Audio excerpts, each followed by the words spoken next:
Hello and welcome to World Insight with me, Tian Wei, coming to you live from Beijing on CGTN. Coming up on today's program, Iranian Foreign Minister Mohammad Zarif is on the final leg of a diplomatic tour in Europe to shore up support for the U.S. rejected Iran nuclear deal. Can the 2015 accord be saved? And on International Museum Day, we find out how top tourist draws are tapping into technology to attract the bigger crowds. Shan Jixiang, the director of the world-renowned Palace Museum in Beijing, and two other ancient civilization advocates share their first-hand experience in protecting priceless relics and how they can be preserved for posterity.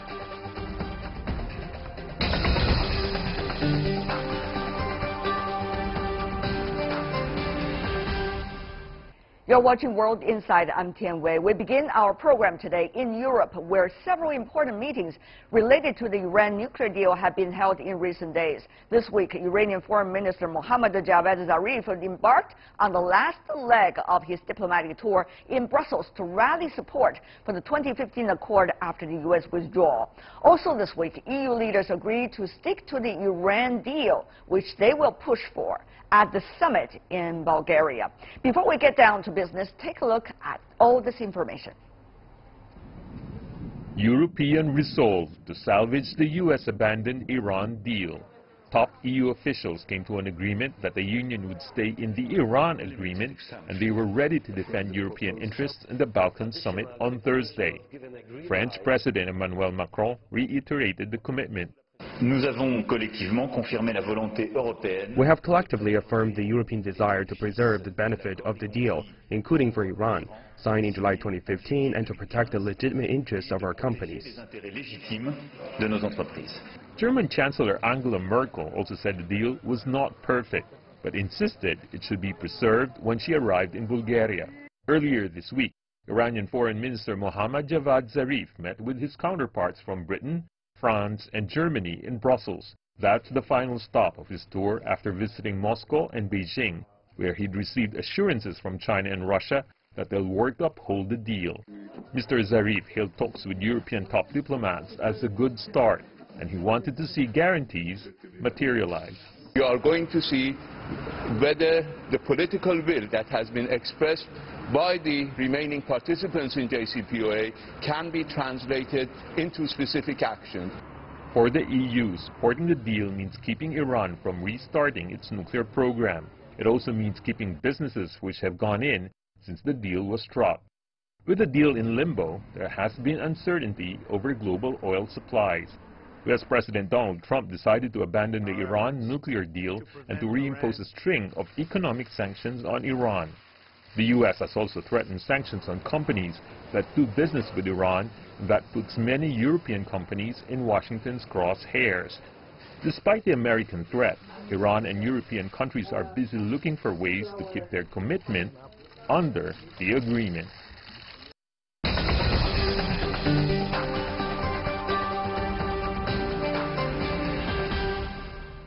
So the question is it mission accomplished for Iranian Foreign Minister Zarif's visit to Europe to save the 2015 Iranian deal? We are joined in our Beijing studio, Li Guofu, the director of the Center for Middle East Studies from China Institute of International Studies. Welcome, sir. In Boston, U.S., we have Kaveh Afrasiabi, who is an expert on Iran's foreign affairs and also author of the book Iran Nuclear Accord and the Remaking of the Middle East. And in Brussels, we invited Paul Yvan, who is the Senior Policy Analyst of the European Policy Center.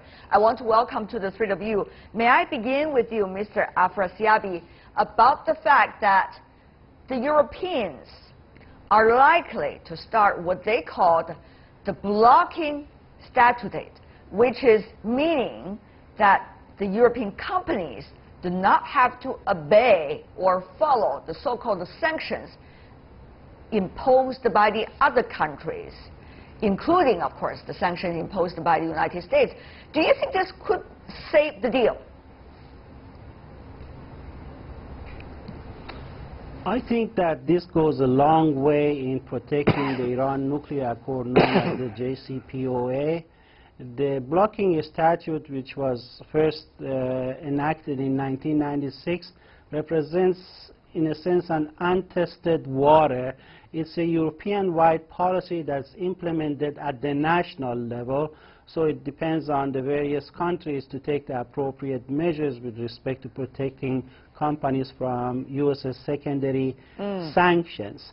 So this is a very good positive signal from the EU that heartens those around the world that a JCPOA minus U.S. is feasible, and all the other signatories, as you just stated, have backed the agreement and are intent on preserving it, and the EU has shown firm resolve and messaging it right with respect to Washington. So I'm very optimistic that this could be, you know, paving the way for the preservation of the agreement. Mr. Afrasiabi is already expressing his optimism, but is that also equally shared by Mr. Ivan, for example? I understand the proposal of so-called blocking principle will have to be passed and agreed upon by all EU members at the summit in Bulgaria.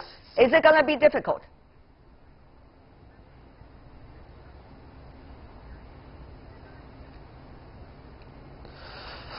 I wouldn't say it will be difficult, but and clearly this is a step towards trying to preserve the agreement. But I would say that also the type of measures that the EU can take have a limited effect, in the sense that big businesses, for example, businesses that also have operations in the United States or could be affected by the U.S. sanctions, some of them have already announced that they will leave the Iranian market. And I would say the measures that the EU will take, the blocking statute, but also others, in terms of supporting especially small and medium-sized companies that have business with Iran. Probably they will have better chances to maintain those economic exchanges. But Mr. Ivan, if I could follow up by asking, what is going to be the most important part of this? Is it going to be big enterprises and companies, or is it going to be small and medium-sized companies? Which one matter the most to Iran?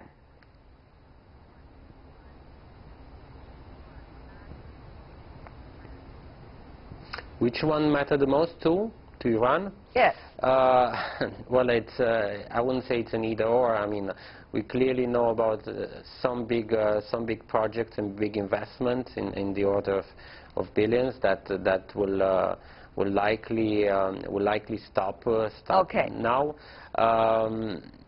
It's a matter. It's quite a relative matter. It will depend how much of an let's say motivation this will give to the Iranians to stay in the deal.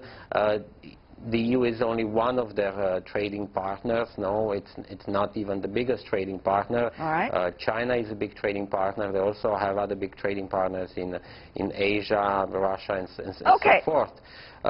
So trade will definitely be affected. It sounds like it really remains to be seen in the next month. It sounds like Mr. Ivan is trying to suggest Mr. Li. How this process I think goes. there's quite some delay in him hearing my voice. Anyway, but Mr. Li, I think it seems that Mr. Ivan, coming from the EU side, if he's really representing the mainstream, that there has been some hesitation in following up about any business deal with Iran now. He's now kicking the can down the road, say, well, what about the other trade partners? You guys do your business. Well, we were going to probably leave.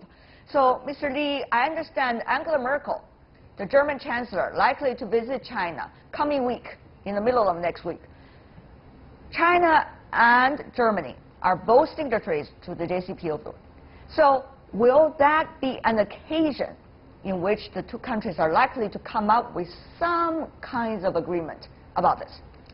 I think we would very like to exchange our views, and we know that both sides, I mean the Europeans and China, are very firm to preserve the JCPOA, and so and the Europeans also adopted the same sides, I think, this very important visit will be a very important occasion for both sides to exchange and coordinate our policies. Well, Mr. Li, when you say the EUs are determined, I'm not sure that's what I exactly read from Mr. Yuan when he was making the statement.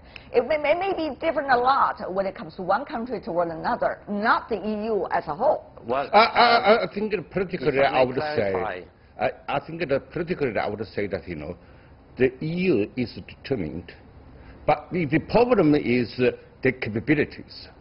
They, of course, because the Iranian nuclear deal means a lot for the EU. It's not necessarily the economic benefits, but the most important for the European countries is, the severe consequences if there's no Iran deal. For example, there will be a war. So any disaster occurred in Middle East would immediately affect the EU. That's why one of the reasons you see that the EU, at least at this moment, they appear to be very determined to preserve this deal. Well, I guess one's vision has to be matched by action. Otherwise, the vision is not useful at all, right? Mr. Yuan, what do you think?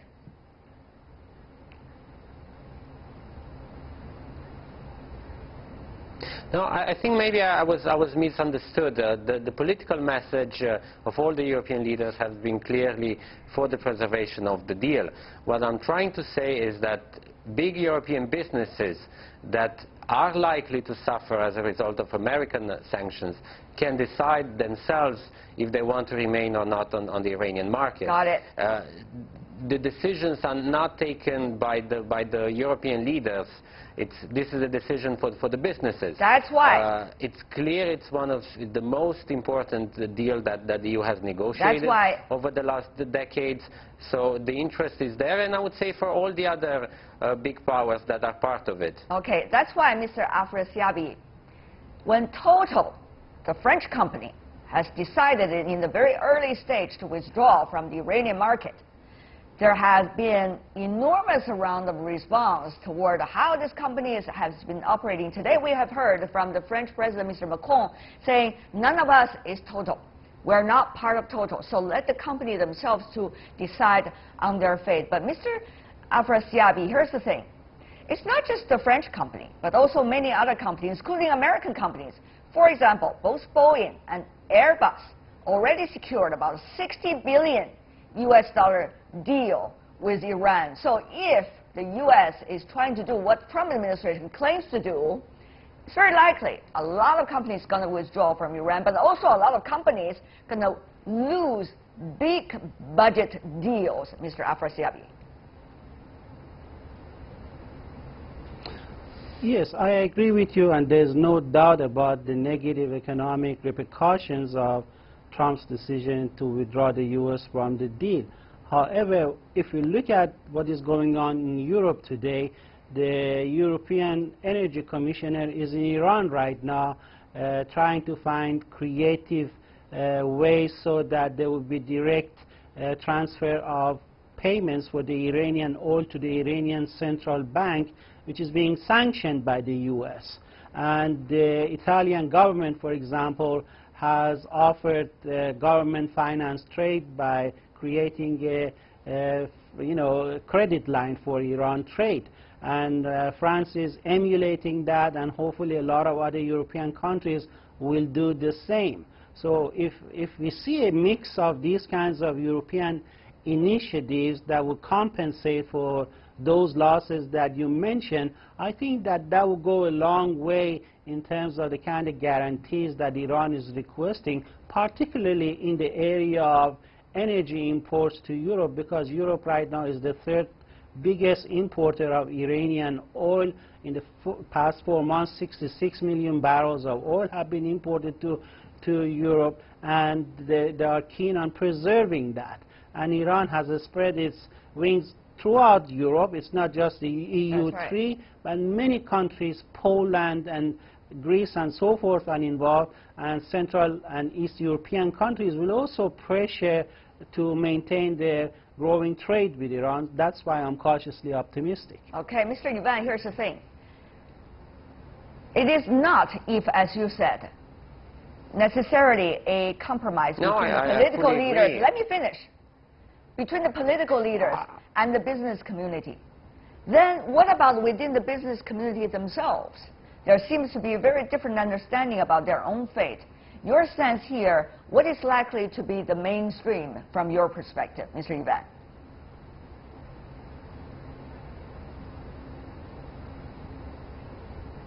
I think it very much depends on the type of contract, the type of business and sector that is affected by the U.S. measures.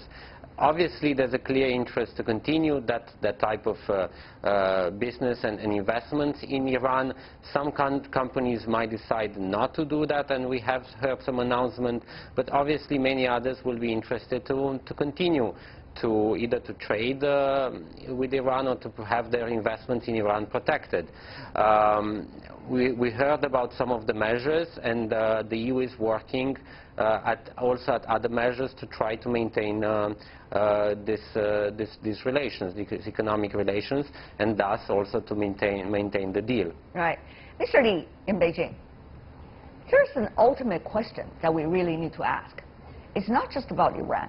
It's all about other countries as well. If the United States has decided to pose sanctions against the country and try to punish all the businesses that are doing trade with that country, is it fair? Can countries, for the future, just take the freedom of unilaterally putting sanctions against any other country, any other business that are dealing with the other countries? And what that will be like if we keep on pushing things like this by every country toward the others. Mr. Li. I think certainly it is not only fair, it is a kind of violation of the international rules, and also, the responsibilities like United States as the biggest, the superpower, the remaining superpower in the world. This is not in the way to conduct the international relations as well as the commercial relations with any other countries. But as a matter of fact, we see that since Trump as a president, and he called for the Americans first, or the American will be the priorities.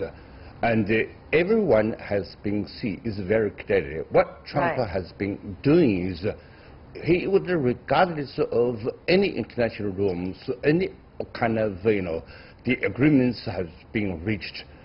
His priority is everything should first serve American interests. What he considered as American interests, not necessarily American interests, also agreed upon by some of the others.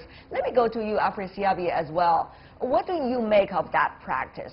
Will this kind of sanction by one country toward all the others that are dealing with another country be the common practice for the future? If that will, as led by the United States right now, what's going to be the order of the world? Well, if this pattern of behavior by the U.S. continues, the future of the world order will look very bleak because it introduces chaos and disarray.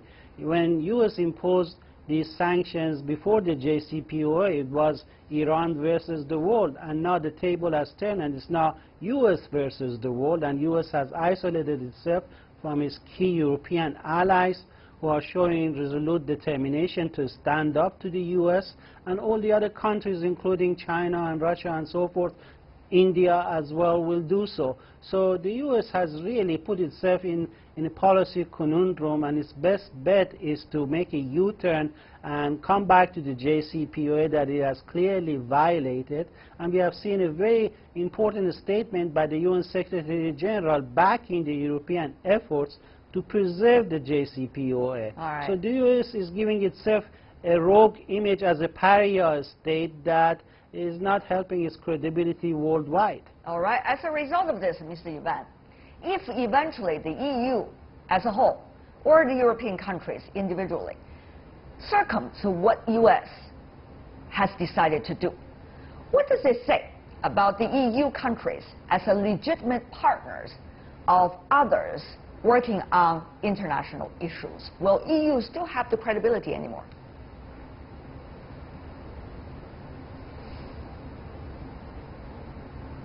So I don't understand the first part of your question. If the European countries would? If the European countries kowtow to what the U.S. has demanded, will European countries still have the credibilities in the future in dealing with issues such as this?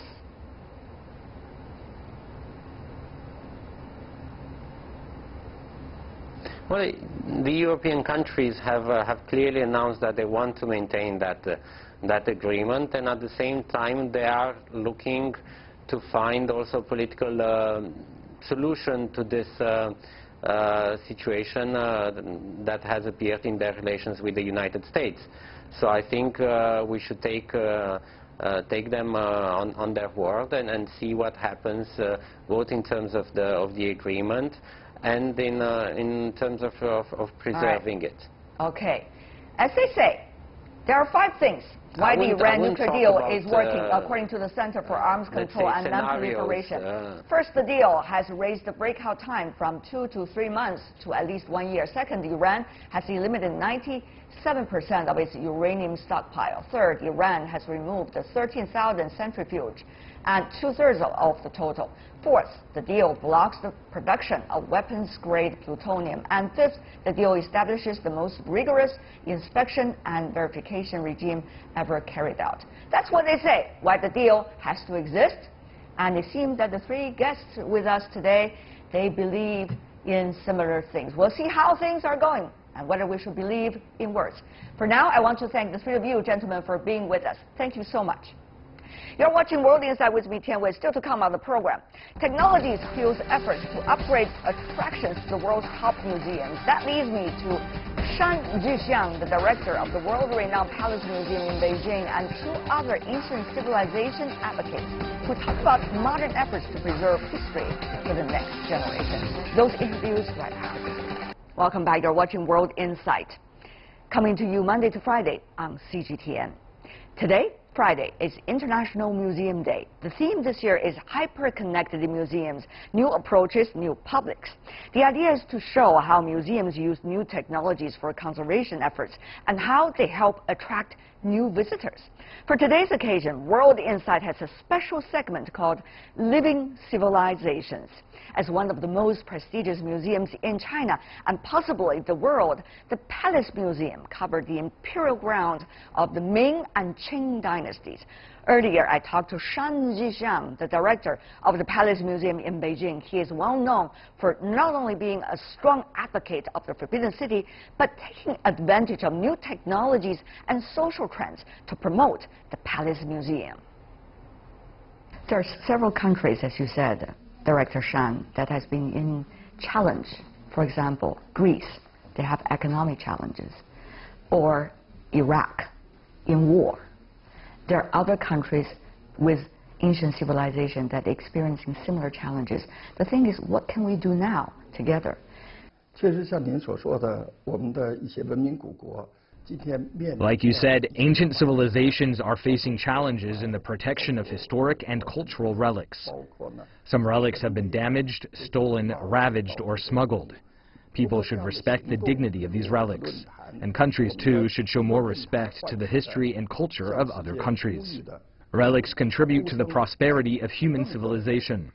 So we are calling for more people to be aware of relic protection through, for example, our forum today, and to stop wars, theft, and the ravage of historical relics. That way the relics can enjoy the dignity they deserve in modern society. Director Shan, but there's an ultimate question, that is, how much do we know, really, about our own civilization, our own culture? What do we know for us to establish this standard and the way to protect our own culture? That, I think, is the most difficult question. This is the responsibility of all museums and other cultural institutions, to reveal the cultural significance behind our collections. Let's take, for example, our jade curation, the pride of the Forbidden City Museum. There are 32,000 pieces of jade in our museum, all linking back to 5,000 years of Chinese civilization. we unearthed jade objects representing ancient Hongshan culture, which originated in northeast China 5 millennia ago. Also, many pieces from southeastern China's Langchu culture, which also date back to the same period. But how do we tell the different stories of Chinese culture? That poses a great challenge for us. We have to carefully think about how to exhibit these pieces in order to enlighten the public both about our history and about our future.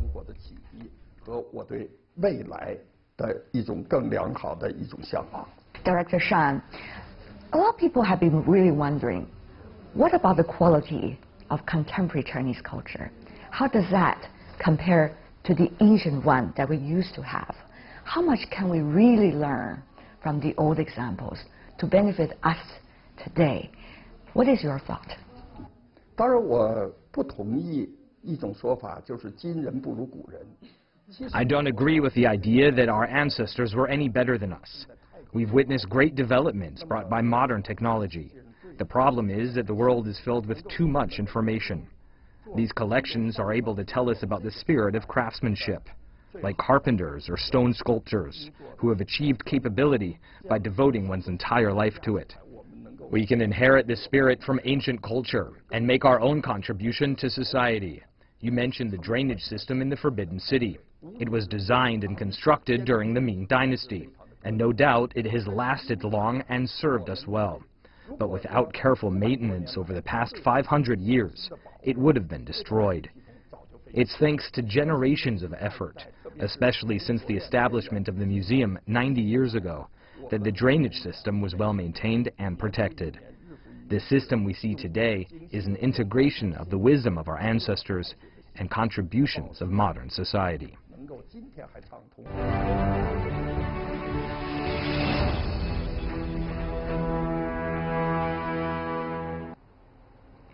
That was my interview with Shan Jixiang, who's the director of the Palace Museum here in China. We were talking to one another on the sideline of an international conference.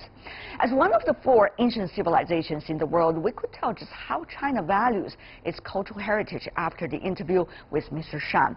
Other grand civilizations like India and Maya also need conservation efforts with everyone's help.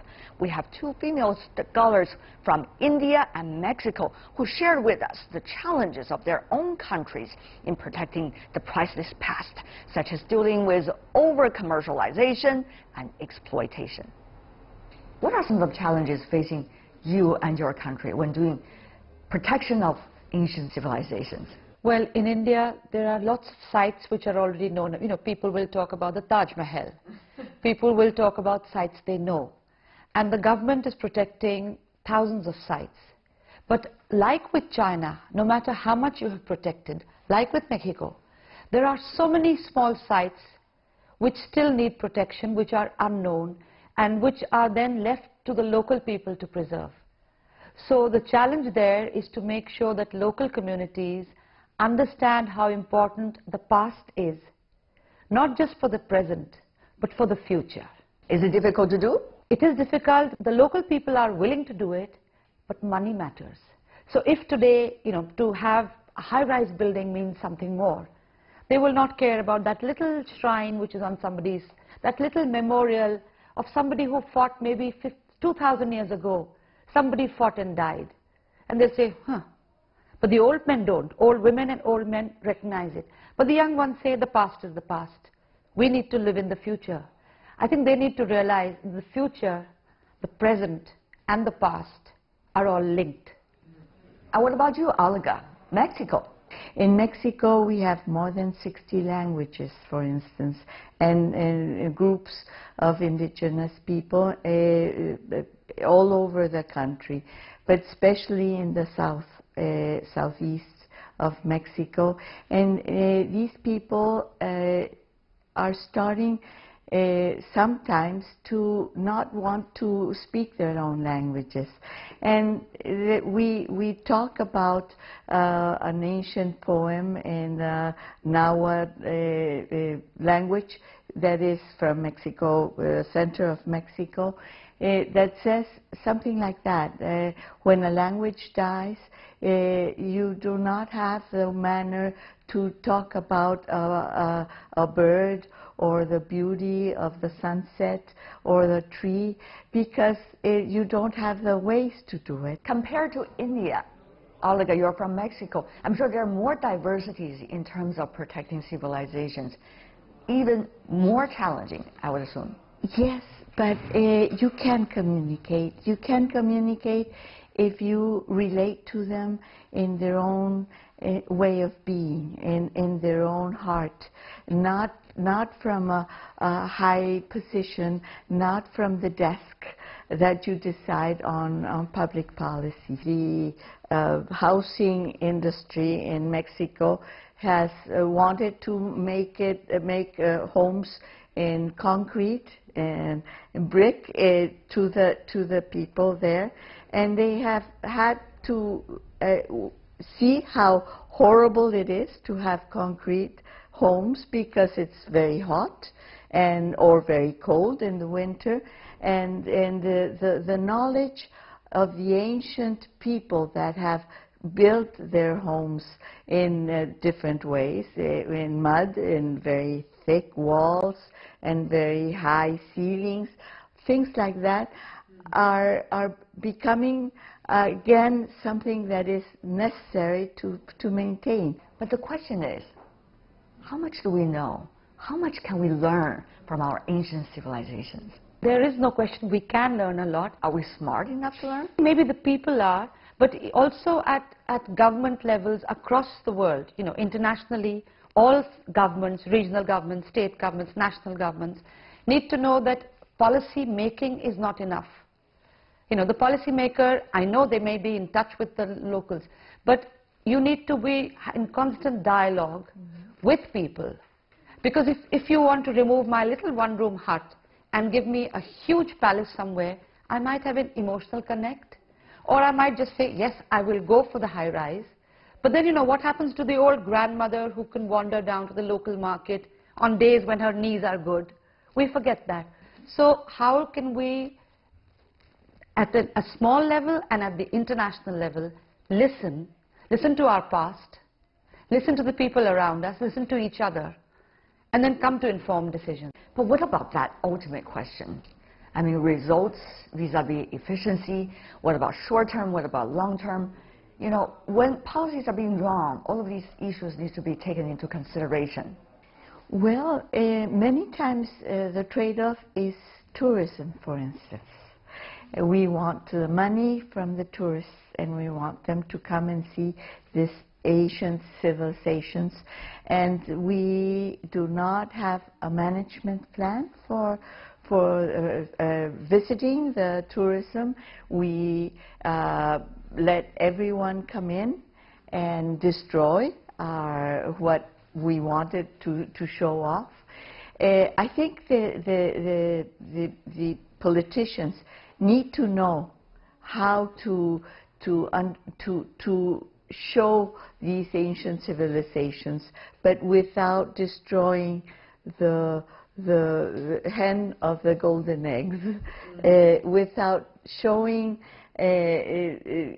letting everybody come in and everybody sell things and everybody go and ask for money, and really destroy this beauty in the sense of community. Have you seen some heart-aching examples? Yes, Chichen Itza in the Yucatan Peninsula, and it is a horrible market. It's impossible to visit. It's filled with people selling. You cannot see. They are using the Chichen Itza for concerts. But some would say, isn't that nice? I mean, more people got to know this specific cultural heritage site as a result. No, because what you do is make it become commercial. Make it become, the people will go into the Chichen Itza space that is a sacred space, and it's still sacred for many Mayans. It becomes a place to have fun, to hear music. Yes, very nice music, but it's you can have these players have concerts somewhere else and raise awareness. Yes, but somewhere else, not in this sacred, very special space. I want to come back to that word you used, about time, because we look at something and we say, and I've heard this recently in India, that instead of preparing mortar, which takes 20 years, they say, we don't have the time for it. And I said to myself, wait a minute. And I said to them, people lived maybe shorter lives than we did in the past. If they had the time, why do we suddenly feel that we have to do everything in a hurry? Why does change have to come in a hurry? Why do we need to look at short-term benefits for everything? Why can we not realize that the ancient civilizations have survived because they gave the benefit of knowledge to each other? They realized that it takes time to do things, that short-term fixes will just be short-term fixes. So you have, sudden tourists coming in. In the long term, it will not keep the culture or civilization going. And you can say, well, so what's wrong with that? Let's destroy it.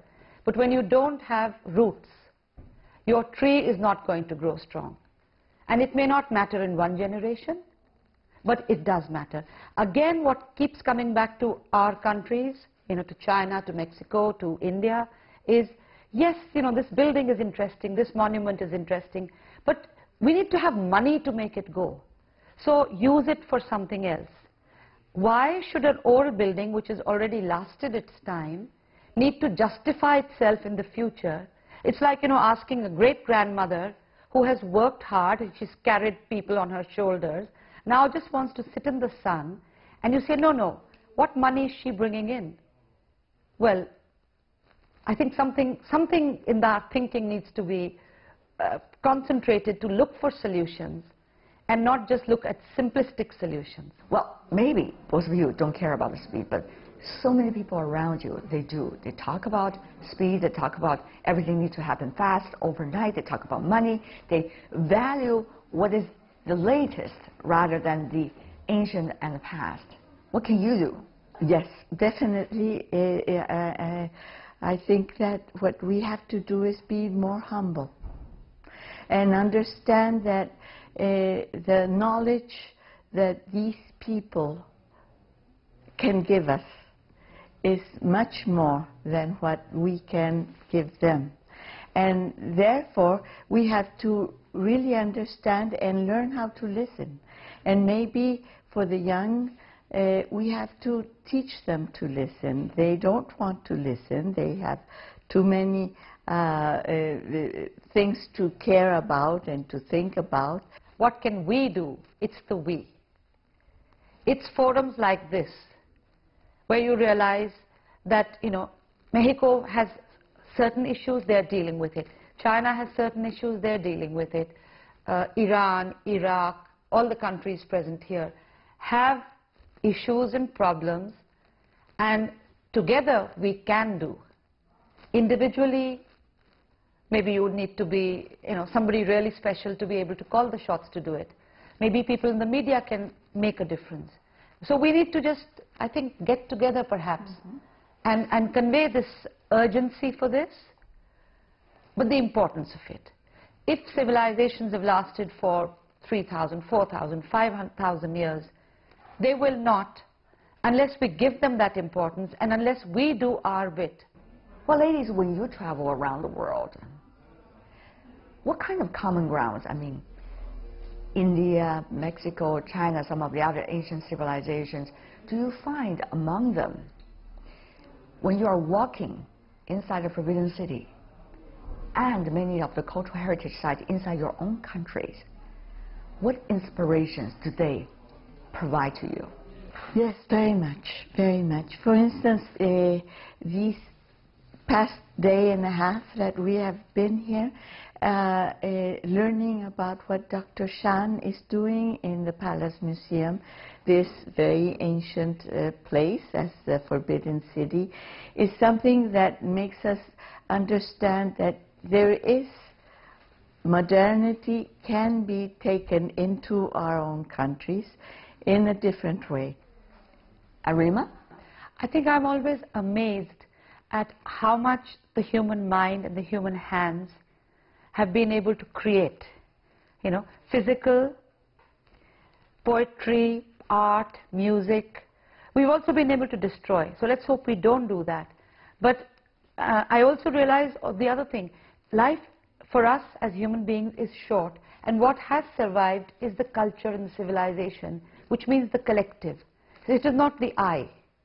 You know, I often wonder why in India they used to talk about the soul coming back many times. I think it's because the idea was you can't learn enough in the short time you're on earth. Now, I don't know if I believe in reincarnation, but definitely I'm amazed at how much we have created, and I'm amazed at how much we have destroyed. And I wish we could carry on with the creative part and maintaining what is there across the world and stop destroying, because I don't think we can create those things anymore. What a pleasure, ladies, to have both of you on our program. All the best.